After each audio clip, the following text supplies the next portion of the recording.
Hey, so I want to talk to you about distractions and expectation.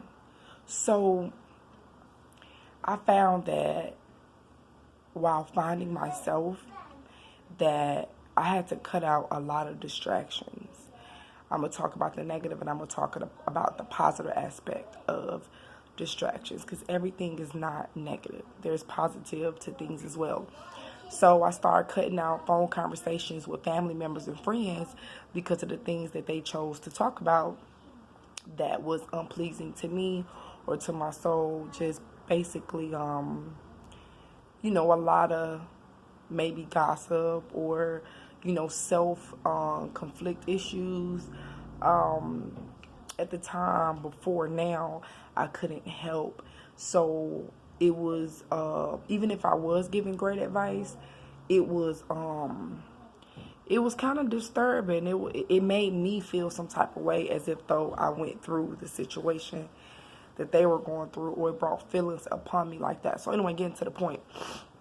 So I had to cut out phone conversations, things that I were doing if I was moving too fast, or like a Netflix series or something. I really don't watch much TV, but when I got into a show, I got into a show. So I found that I was able to hear myself clear after I had already, start separating my thoughts and putting which ones were more important and which ones wasn't, and which ones was driving me crazy.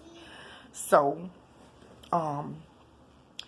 what I did was I found out that being rid of distractions was a good thing for me.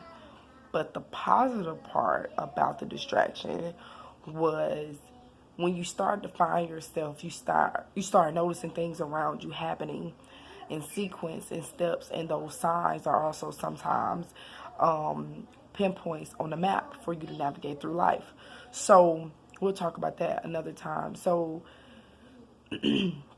as I was paying attention to those things, I was realizing that when you step away from a situation, as far as say something that occurred, right? Say you got some cars that's racing. You know how people like to be at a stall and they're running the wheels real fast, and then you got all this smoke. That's kind of what we do when we panic. We see a situation for what it is and we react. We're turning our wheels really fast and we're causing all this smoke and confusion to where we can't see clear, and the angels or universe or God or higher self, whomever it is that you particularly work with and talk to, they can't see the situation clear. As far as they see everything, but what I'm saying is it's hard to clear the mist if you're causing a lot of smoke.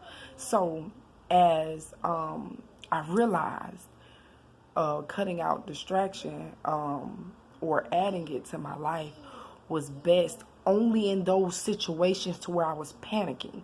So if you're in the middle of a panic situation, then you should call a friend and maybe take your mind off of it. Don't talk about the current problem. It gives you time to cool down. Put that energy into something else, like maybe some type of occupation you're looking into get into, some type of entrepreneurship, whatever, great ideas that you've been having in the past. Use some of that energy towards a goal of yours. Don't react to the situation as the situation is occurring. Find your distraction. You hitting on the head when you don't allow your distractions to get to you, but you utilize your distractions to help you. So get into something. Do something that doesn't negatively hurt anybody around you. Go out for ice cream. Go out with a friend. Do something that would take your mind off the current situation so that it can have time to do what it is it was intended to do anyway. Expectation is another part of that too, because we get so worked up and frustrated because we expect. Stop going into situations expecting. You have to know that things that we think of, even with manifestation, You might be able to think something and get something to work out for you, but it's steps that's in between, before and after, that you don't know about, that you couldn't have thought about. That's the beauty of it as well. So we need to start settle it down, the expectations, so that the outcome is even greater than you imagine anyway. Allow yourself to go in unaware, come out unaware. Like, I'm not saying be prepared for the what ifs and the negatives. I'm saying don't go in head first wanting so much and not even knowing the sequence of steps that needs to be taken, especially if you're in a place where you haven't quite found yourself yet. These are just little hefty, tips that you can apply to your life, until you get to that point, and then it'll be a lot more clear. Hopefully this is clear as well. So, allow your distractions to work for you. Don't let your distractions work you. And as far as expectations, just calm it down a little bit, so that you don't wind up hurt over being too excited. Just let things, go the way it's going. Every time we go in thinking we want something a certain way, it always come out different. It could be the little tedious thing. It could be an ant ran across and you didn't even think that there'd be a bug in that place, or whatever situation it might be. Getting off topic, but my point is, allow things to be what it is.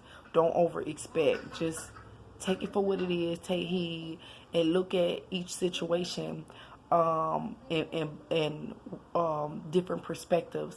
Allow yourself to say, hey, okay, this is what happened, but what is some things that I didn't notice about the situation? Start taking your time through life, because we're rushing, we running, we going full force. And just like the rabbit and the turtle, if I ain't mistaken, the turtle won.